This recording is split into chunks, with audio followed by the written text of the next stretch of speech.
you to this conversation, building our lives together as one. Um, and thank you also for agreeing to participate in this conversation. We have begun recording at this time. We need to share a little information with you as we begin our conversation. We invite you to this gathering for us to have a serious discussion about public safety. Our goal today is to share and elaborate on those questions and engage in a conversation with you all. Thank you for agreeing to add your experience to the growing number of individuals who want to speak and to be listened to, knowing that you matter, I matter, we matter. Building our lives together as one are focused on sharing our personal stories from our lived experience, using I statements rather than beginning the conversation with the position of the issue. We're doing this in order to build connections and to foster in order to foster conne- uh, conversations that improve our understanding of others. I'm sorry, you guys. So, conversation again is being recorded. It's going to be transcribed and added for a growing number of similar conversations. As a participant in this conversation, you are providing consent to building our lives together as one, to use the recording in accordance to the mission of fostering conversations in communities and in the media to improve our understanding of one another. We're going to do a round of introductions just so we can know who's in the room. For the first round, I would like for you to introduce yourself with your name um, and a value that is important to you and why it's needed in our community. So I will go first. My name is Lakeisha Allen. I'm the founder of Building Our Lives Together as One. One of the values that is important to me is empathy. I feel like it's needed in every community, one, because there's just way too much stuff going on. And if we can't sympathize and empathize with one another, then we don't see each other as humans and we're not capable of treating each other like we should. So I think empathy is very important. Hi, my name's Deborah Coleman, and what's important to me around my community is safety. Um, there's a lot going on around in our community where we need to be safe, and I just don't feel that, we're getting enough of that around here. My name's Don Rosgood. My word is going to be justice because I think a lot of what's happening in our community is a lack of justice.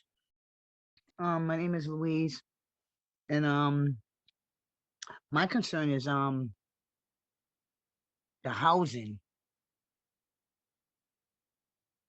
The housing is I'm saying that the rise in the like the hikes in the rent and stuff like that.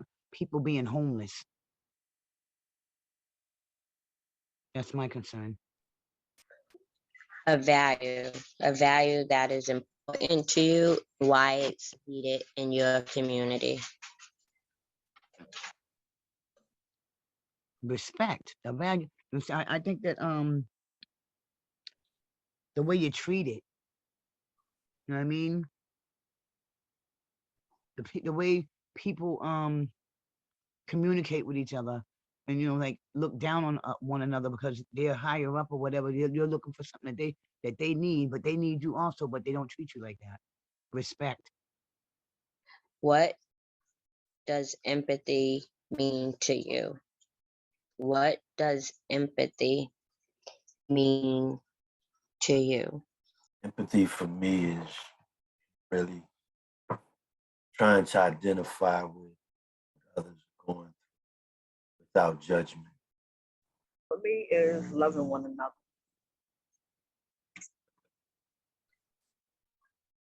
Can you ask the question again? What does empathy mean to you? Oh, um, having compassion for one another. Hi, my name's Deborah Coleman. Um,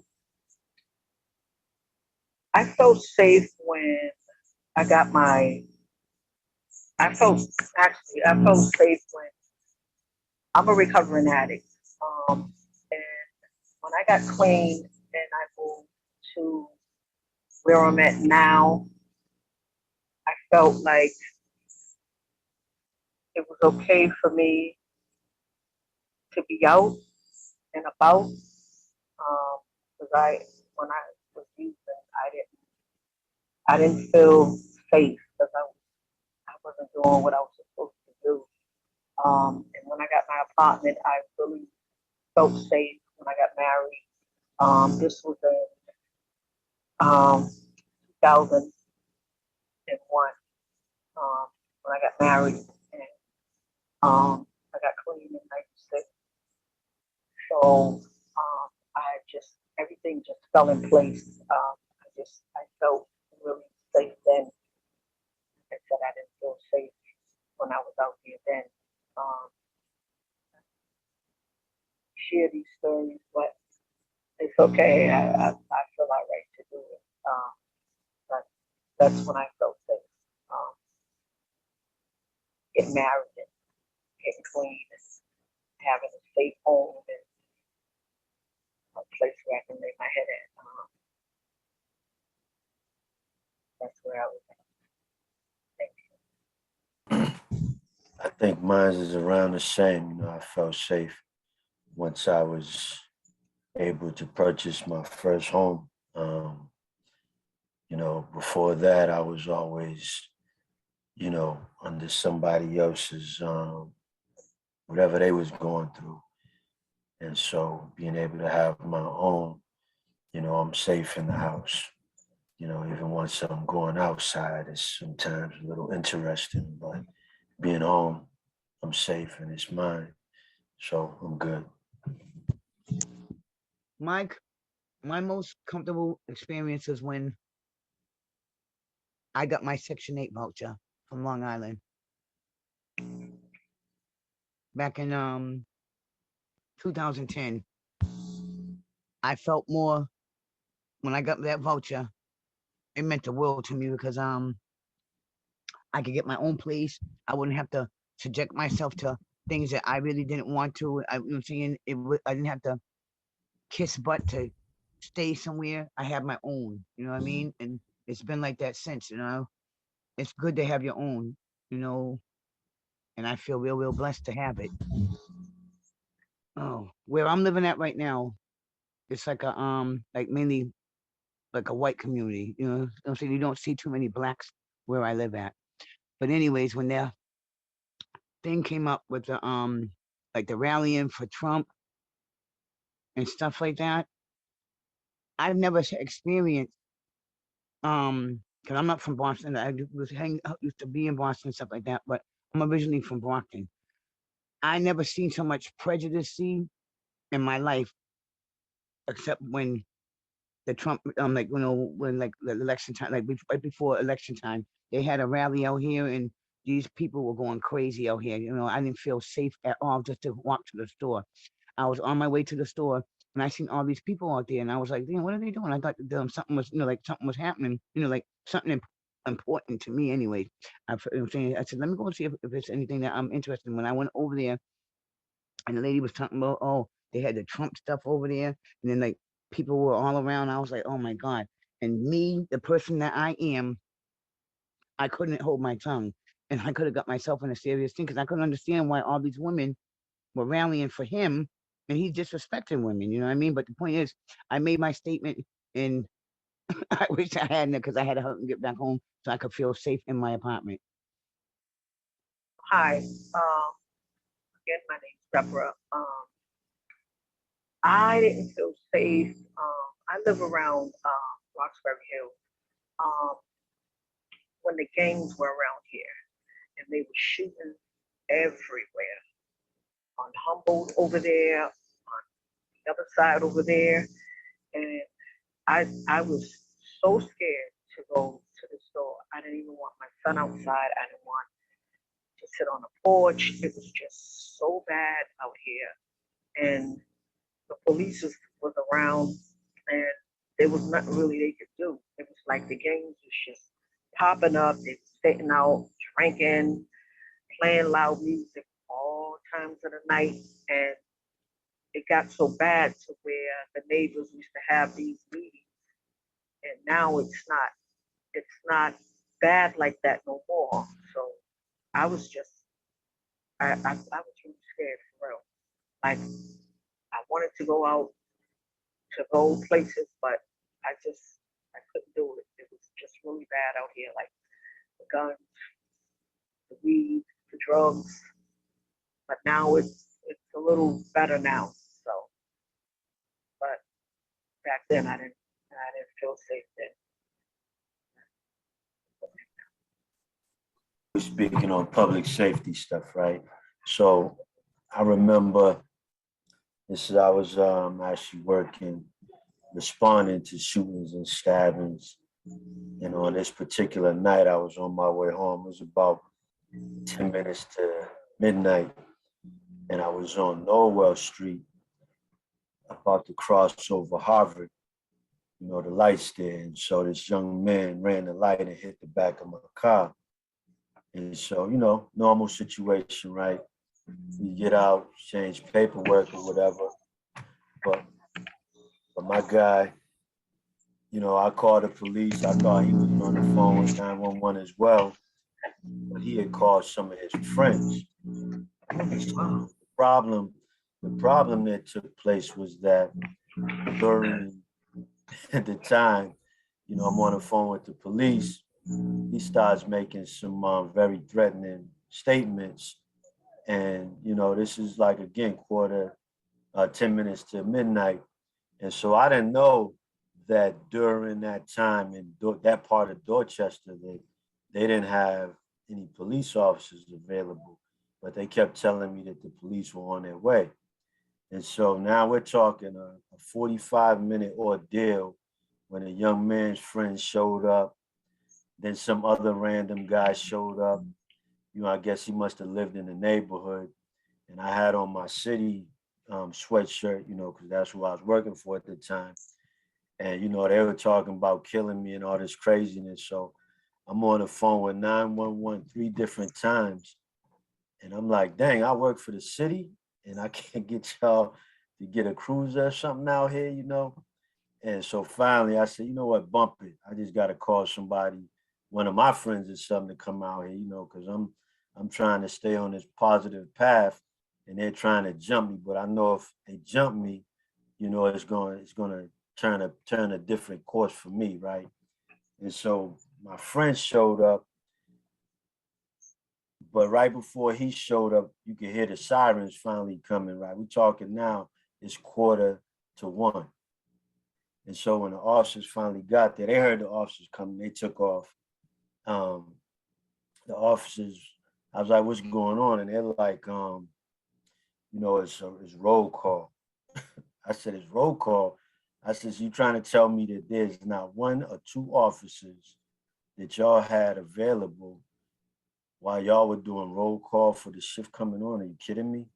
So, the next day, I called the captain who was at that B3 station, and I knew him. I gave him the business, and I just told him, like, this could have been me getting killed or me killing someone to get home that night.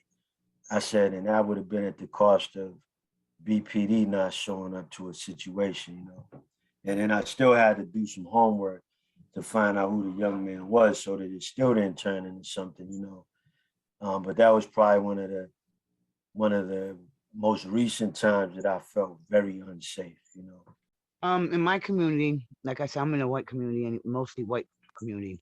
They have like church outreach. There's really not, I'm saying they have more police patrolling. But other than that, there's not really too much. And in my community, what's better about it now is there's no more gangs outside. Shooting has slowed down.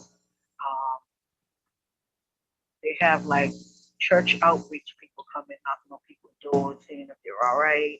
Um, they do a lot of stuff out here in the summertime for the community, like such as cookouts and um, stuff for the kids and stuff. So it's like really improved around here, like seriously. The police are riding around, and it's a lot better. I mean, really better. So I'm glad for that. My neighborhood, I could say on my street, I'm one of the guys that go out whenever anything's happening on my street, which start other neighbors doing the same thing. So that's just something that I've been doing since I've been living here. And I live like right in the middle of, a lot of the gang activity. I'm in Dorchester off of Norfolk. And, even some of the gang members that are present, I really don't consider them gang. They just lost young brothers and sisters. But I know a lot of them too. So, they have some respect. They actually even sometimes pass by my house to make sure I'm good. So, that's some of the positive things, building relationships in the neighborhood. Thank you. Thank you all. Um, Now, from your experience, what are the concerns about public safety in your neighborhood, in your community? What are the concerns about your neighborhood and your community? My concern in my neighborhood is like the youth, the kids and stuff, like keeping them safe and having more like outreaches for them to do, like so they can stay out of trouble. You know what I mean? There's a lot of them that want to follow, follow us instead of a leader. So that's my concern. Some of the things that always have concerned me for quite some time is the one lack of communication between all the organizations that do the work when it comes to for public safety in some form.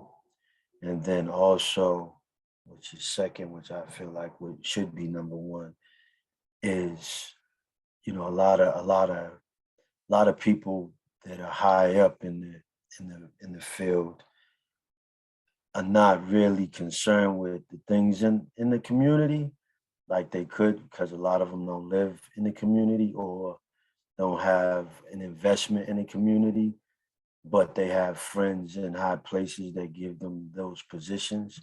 So those are, the concerns that I have, because I feel like we'll continue to walk in circles trying to fix a problem, which is already bigger than us. But if we continue to have the wrong types of people in those positions, then, we'll be having this conversation another 10 years from now. For me, one of the concerns that I see that need to be addressed, where I live at, there's like a lot of young kids that hang out here, like right in the neighborhood. They come around doing like messing, like knocking on people's doors, you know what I'm saying, messing with them for no uncalled reason.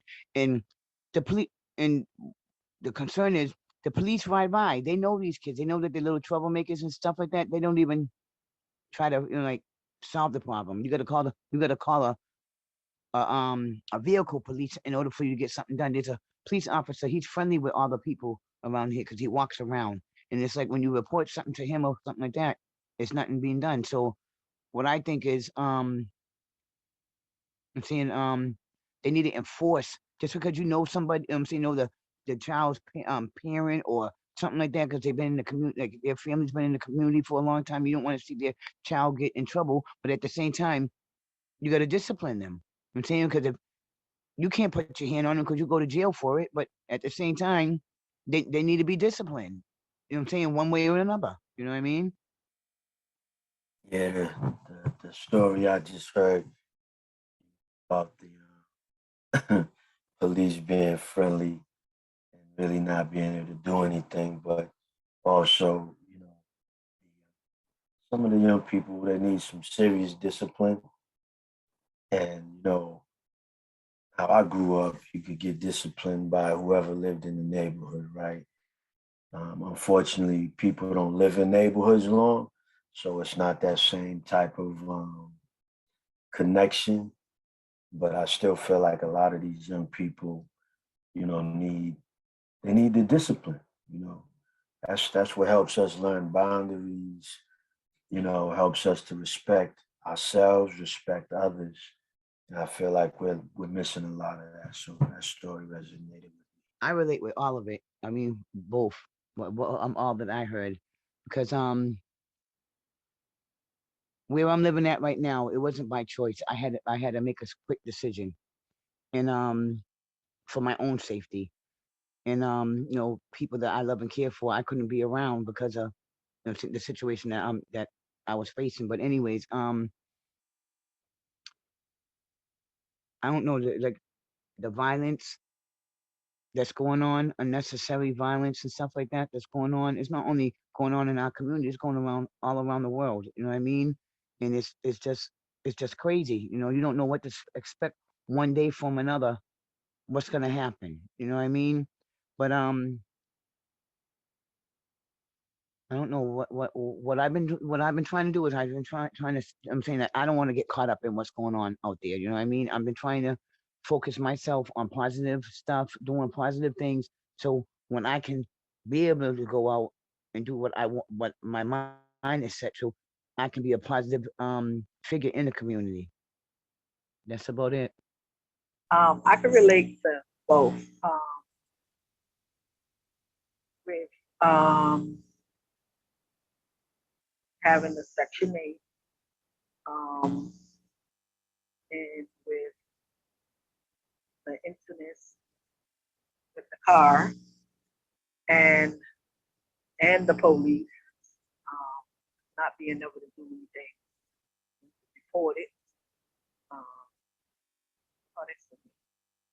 Now what I'm gonna do is I'm gonna share my screen, and I would like for you guys to listen to this video.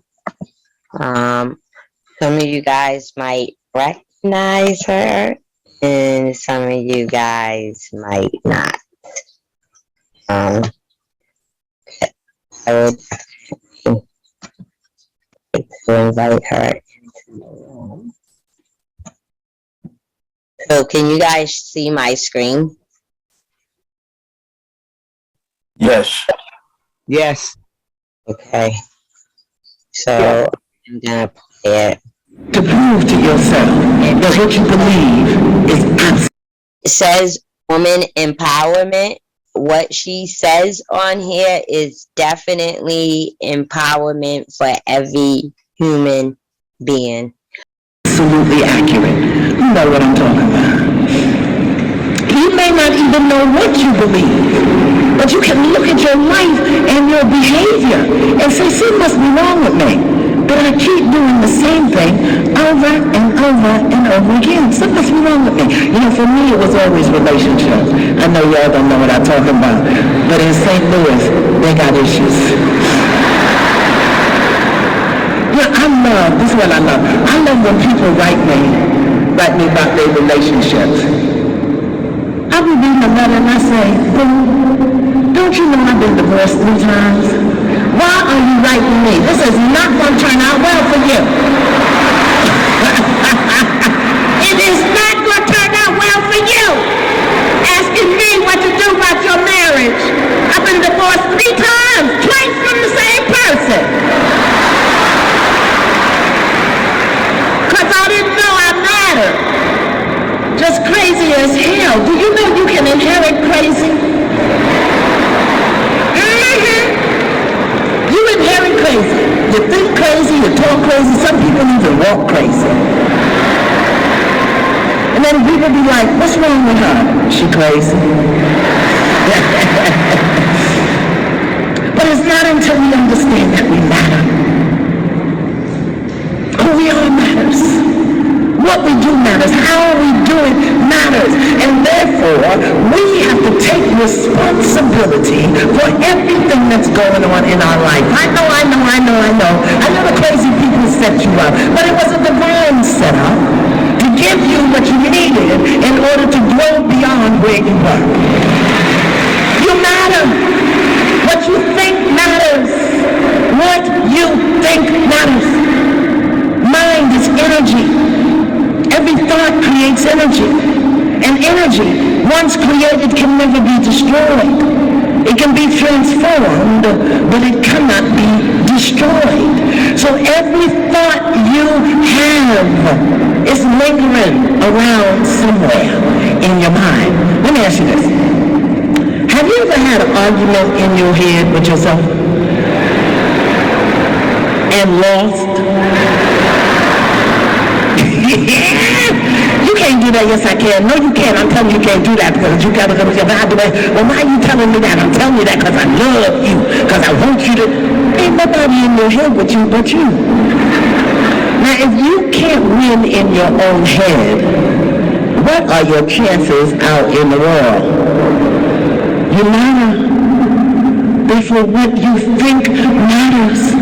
And you've got to be clear about separating what you think from what you've been told to think. I learned that about okra. I don't like okra. I just don't. Okra had never crossed my lips. But I didn't like okra. Because my mother told me, okra's nasty. And you always believe your mama until she tell you that the boy you brought home ain't good for you. And you don't believe her then. But when it come to okra, you believe her. So, when I was in college and my kids were young, my neighbor used to look in on them sometimes when I had to go to class. And so one night, Miss Fountain, her name was Jessie Fountain, she lived right across the hall from me. One night she cooked and she brought this food over. And I don't know, the kids left me some because usually they didn't leave me anything. Isn't that how them little terrible buggers do you? You cook all day and they get in the kitchen and you come back and there's a greasy paper towel and a crumb. All right, we won't have that conversation. That's another lecture. So Miss Fountain cooked this dish of stuff, and there was a little bit of it, maybe 2 tablespoons left in the bowl. And so I came home and I ate it. I was like, what is this? This is food of the gods. I love this. What is it? So I went next door and I knocked on Miss Fountain's door. Miss Fountain, what is this? She said, okra and butter beans. I said, okra? It can't be no okra because I don't like okra. She said, well, that's what it is. Okra and butter beans with a little bacon. Miss Fountain, I don't eat pork. She said, well, it's okra. I simmer the butter beans down with a little bacon, and I put it in there, and then I put the okra on top so they just remain nice and crunchy. We have to check out what we're thinking about what we can and cannot do.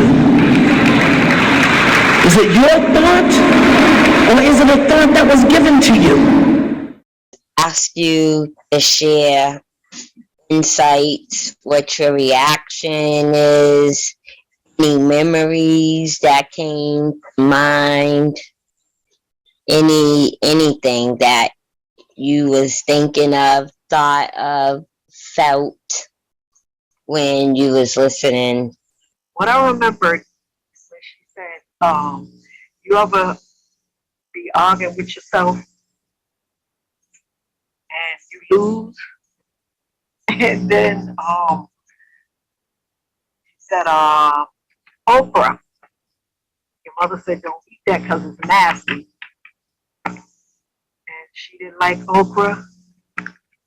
Then she tried them beans with that okra's in it. And another one, we all matter. Yeah, we all matter.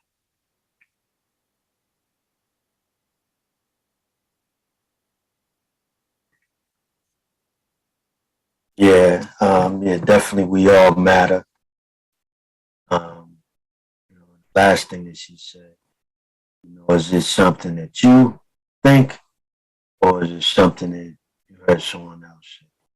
Because, just for me, I feel like there's a lot of groupthink that happens. Something as simple as, you know, defund the police, right? That was a big push last year. And so in Boston, well, Massachusetts, they passed this law that seemingly restricted law enforcement, right? But it had a negative impact on our school system. You know, it may not be in the news, but there's a lot of stuff going on in the BPS school system. And when you hear a lot of people saying one thing, you may not understand why they're saying what they say, but if you jump on the bandwagon, you know, sometimes you're partaking of the negative impact is going to take place because you didn't do your own research. So that last thing she said was very, very powerful. We all matter. That means I'm saying that is powerful in itself. But what stood out for me is the most is what we think. I'm saying because like different times, like with me, I'm trying to change my mindset to something totally different than what I'm used to doing, and it's hard sometimes. I struggle with it because I'm so used to being set in, you know, like set in my old ways of thinking that sometimes I get caught up into the like I'll see myself getting dragged into negativity. When I see it, I back up off of it. You know what I mean? Because I'm trying to change myself. But what we think on a daily on a daily basis, what we feed our brain. I'm saying, like, for me, I'm just for an example. Like I said, I'm trying to change my way of thinking and everything. So now I watch plenty of TV, but I watch positive stuff that can nurture my brain, give me something. I'm saying something, you know, like something to grab onto each and every day. Look forward to. I'm saying getting up because at one time I was like I said, like living in so much negativity that I was just existing, and my life showed that. You know what I mean? I wasn't doing that, and I wasn't prospering in anything like that. Not that I have come along. I put like this. I'm not where I want to be, but I thank God that I'm not where I used to be at. You know what I mean? And that means so much to me because I lost a lot from my own selfish ways, doing different things that I wasn't supposed to be doing, neglecting people that I wasn't supposed to be doing to what, and then me feeding my brain like it's all right, they're gonna be all right or whatever. I'm doing me or whatever, and that's not the way it is. You know what I'm saying? It's supposed to be loving one another, caring for one another, and I had to learn that lesson the hard way, but I'm still on my journey. I thank you, and now I will like to reflect on this conversation. Where do you see, what do you hope is different for your community 5 years from now? Like when you sit back and you're living in your community 5 years from now, what do you hope is different? 5 years from today, I would love to see our community, you know, one, thriving, you know, just as Black people thriving. I would love to see that, you know, I know I heard someone speak about housing, you know, and not this what they consider affordable housing. I just heard this in the news yesterday that the median income now to live in Boston is like $70,000. You know, the average Black person is not making $70,000, even if it's 35. That's a blessing. So I would like to see 5 years from now the wealth gap more equitable for Black people. I would like to see the Boston public school system with all the resources we have top notch so that our kids don't need to go to Mecca or outside of the city to get a decent education. And then definitely, you know, I would like to see the young people who have been hurting one another, you know, seeing each other as brothers and sisters. like we are, so that we're not caught up in what we learned through the slave era. That's my 5-year goal that I'm working on right now. So, great question. Thank you. For one, COVID to be gone. And that's what all around the world. But anyways, the school system. That's what stands out for me. Like the youth. You know what I'm saying? Like, like the school system to the treatment of the students, the children, the future generation. You know what I'm saying? That they can get a fair shot at what they're supposed to get at, just not because I'm saying get denied because of their color of their skin, or they ain't got the proper clothing because they're not dressing, to up to par to what a teacher or whatever, them thinking or whatever. But I think we just need a drastic change. I'm telling you, we need a drastic change, and I'm hoping that people come together and start loving one another, follow God's way. That's what I honestly believe. That's the only correct way to live on this land. You know what I'm saying, on earth, is to follow in God's suit. That's it for me. For me, I just want like 5 years from now, like everybody coming together, like more help for covering addicts, open up more housing for people, and like all of our opinions matter, and like fix the school system. It looks like they're not doing like too much, but they're working it, but they're not doing enough. And like I said, more housing, just more housing for people. But there's a lot of homeless people out here, and there's like a lot of families that need housing, and they're just not, they're not working fast enough. Or they want you to bring this, or they want you to bring that, and it's who you know and who's working there and stuff like that. So just everybody get along. I want you to think about this conversation as a way for you to raise your voice beyond the group. So I'm going to invite you to share one thing that you'll be taking away from this conversation, and that you want other people, including your local representatives, to hear. I would tell them to like, help the homeless, and help like with lowering on the rent. Just help the people, because there's a lot that's going on that we really need help with. You know what I mean? Y'all, they're in there. They need to do more. You know what I mean? Homelessness, recovering addicts, housing, schools, just a lot. Yes, kind of right up my alley, because I do this regular. Legislators, we started off talking about, one word that was important, and I remember hearing empathy.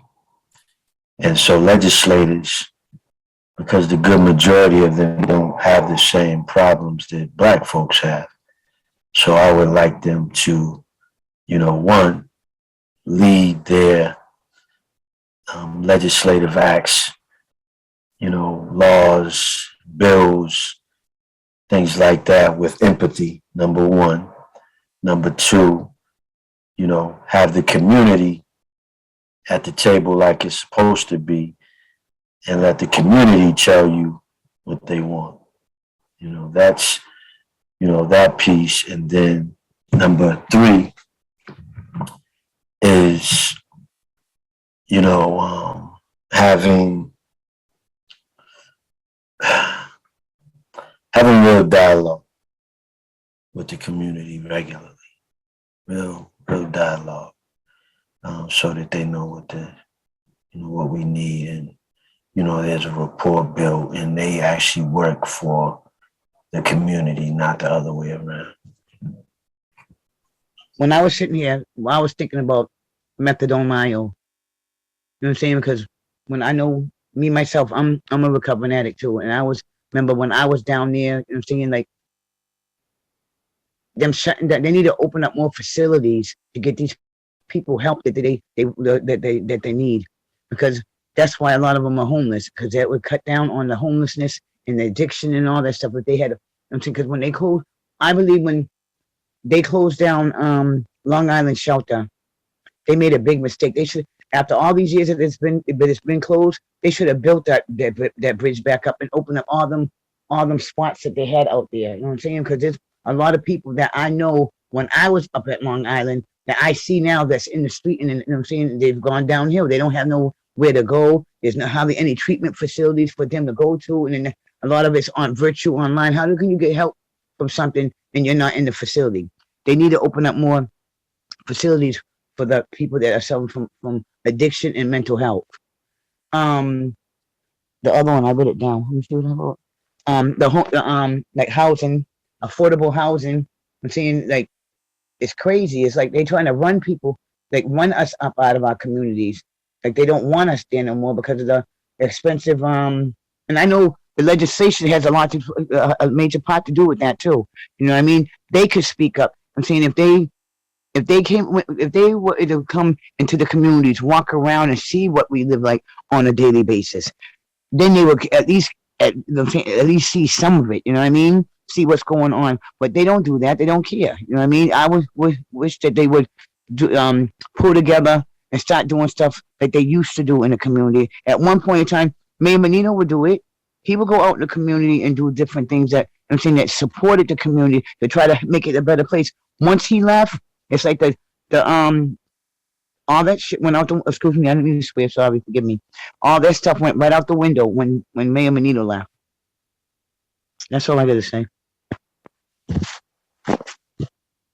So those are all the questions that I have for you. Do you have any closing thoughts or any general ideas or reflections that you would like to share, or any questions that you would like to ask me?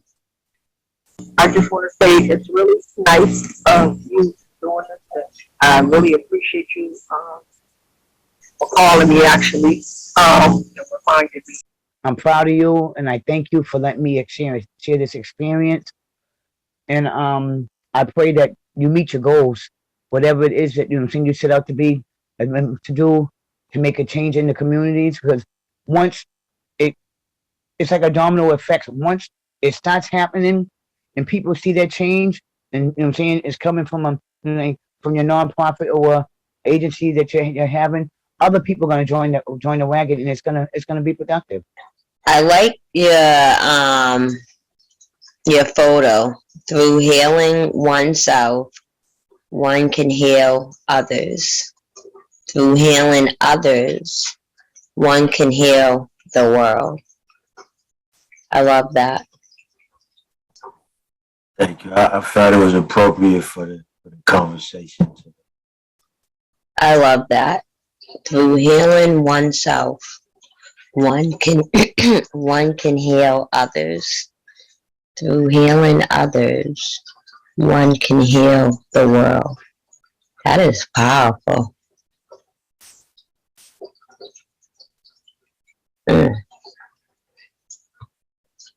So I thank you guys all for coming and sharing your time, sharing your voice, sharing your story, because we all matter, and without you, there is no building our lives together as one.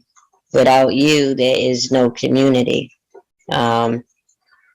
So again, we all matter.